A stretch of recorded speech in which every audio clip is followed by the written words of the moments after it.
Significant reputation on Broadway, singer, actor, writer, and director Billy Porter is continuing to break the barriers down both on and off the stage. And 26 years after his debut album hit musical hit the shelves, this time around, he's doing things his way with his new single, Baby Was a Dancer. Every teacher told her she won't make it 'cause she moved ahead of her time. Never taking her mama's money, trying to save his life. Baby was a dancer. She stepped away to heaven. Baby was a dancer. She was born to be a legend. This is going to be playing on every beach all across the East Coast. I'm telling you that. Everyone's going to be listening to this song. The world-renowned fashion icon is stepping into a new and dynamic chapter of his singing career that's encouraging everyone to be authentically and unapologetically themselves. So joining us this morning with more on this is the multi-talented, award-winning superstar. Please welcome to the couch this morning, Billy Porter. It's just so wonderful to meet you. Thank you. Lovely to meet you, too. I'm holding back the tears because I cannot believe I am sitting on the That's same why she's couch sitting in as this you. spot. Oh, that's amazing. Thank you. Such an honor to meet you. It's wonderful to be here. Thank you for having me. But I'm sorry, you are stunning. Can we just talk about the outfit here? You are a fashion icon. There's no one like you. So who is your inspiration, if there really is any, because you're one of a kind? You know, I grew up in the Black church. You know, I'm first generation post-civil rights movement. So, you know, my great aunt Dorothy said, dress for the job you want, not the one you have. It ain't even So Sunday, I've you always dropping been, knowledge. You know, I've always been, it's like the first impression is what you look like, you know, like that. Yeah. So I've always been that. And, you know, the Black church is a fashion show. We put on our Sunday best every Sunday. So that's my inspiration. Your confidence is dripping. Thank you. All puns intended. Thank you. We know how close you are with your mom. How has that relationship shaped who you are? Well, she's my hero. You know, she was born disabled by a medical malpractice. She wasn't born, but medical malpractice. And it's been degenerative her whole life. And, you know, it's never deterred her from showing up every single day for her life. And she's taught me through example how to do that for myself. She lives in a nursing home right now, and you know the biggest fight is making sure that she's up. Yeah. That they get her up in the morning and she's out of bed, and you know, so she's my hero. Yeah. But when you're talking about growing up, it's always your parents usually that are your support system. Did she always encourage you to go into musical theater? I mean, you got your start in Broadway. Yeah, she was very encouraging because art is transformative. Art can change your life. And she saw the effect that it had on me. You know, I grew up in the 70s and 80s. Her biggest fear was that the streets would get me. And so she saw my passion for the arts and allowed for me to do it because it was keeping me off the streets. Yeah. And it was keeping my grades up, you know. So, yeah, she was always very supportive. Thankfully, you had someone that was able to guide you in that direction, but a lot of times in theater, people are taking a leap of faith. Yes. So what is your best advice to someone that is unsure about this next chapter and is interested in theater? Well, you have to show up. Yep. And learn your craft. You know, I feel as though there's a lot of space for, I just, you know, do this, and people just sort of show up and without the understanding that this is a profession. You know, you don't just go into surgery being a brain surgeon without training. You know, you don't have to, but it helps. Yes.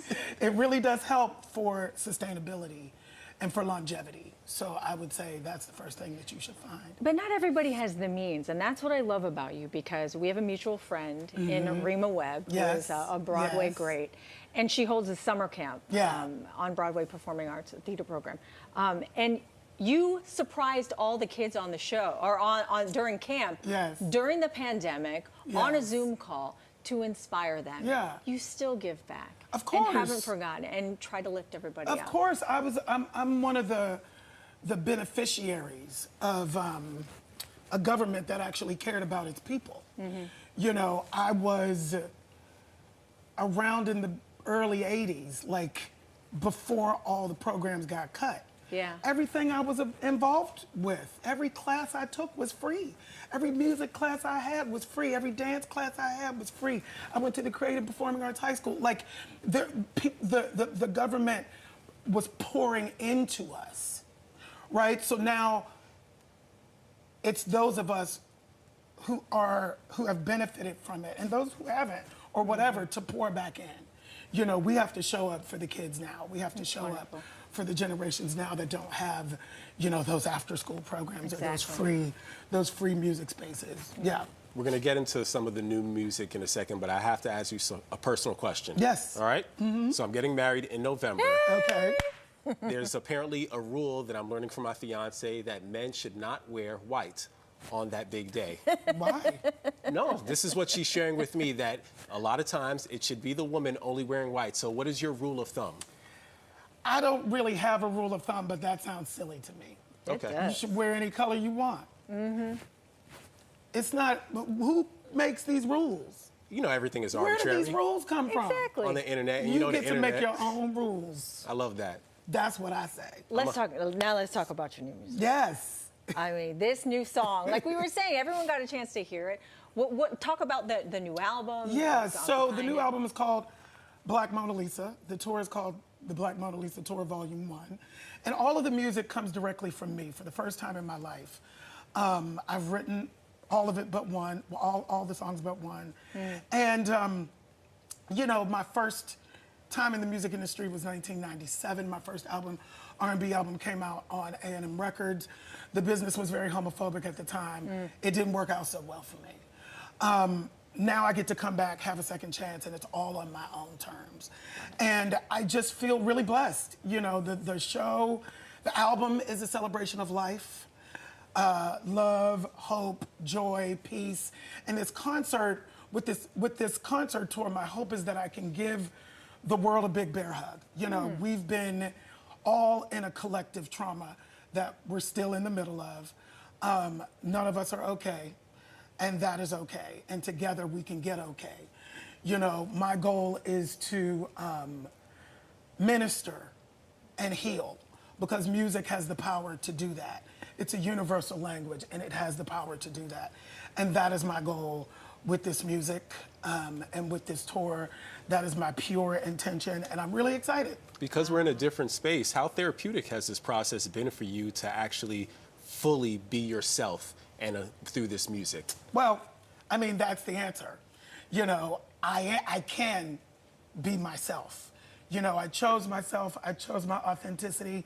Everybody told me that my queerness would be my liability, allies and haters alike, and it was. For decades, it was.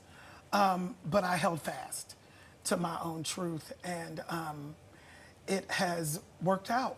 Yeah. And like I said, it's all on my own terms now. And that's a magical space to occupy. That's a powerful word, own terms. Yeah, it's a magical space. So I'm grateful. And perhaps you could go on your own terms and wear white at your wedding. Bring it full circle. Maybe cream. Okay, maybe cream. I want to start the marriage off on a good foot.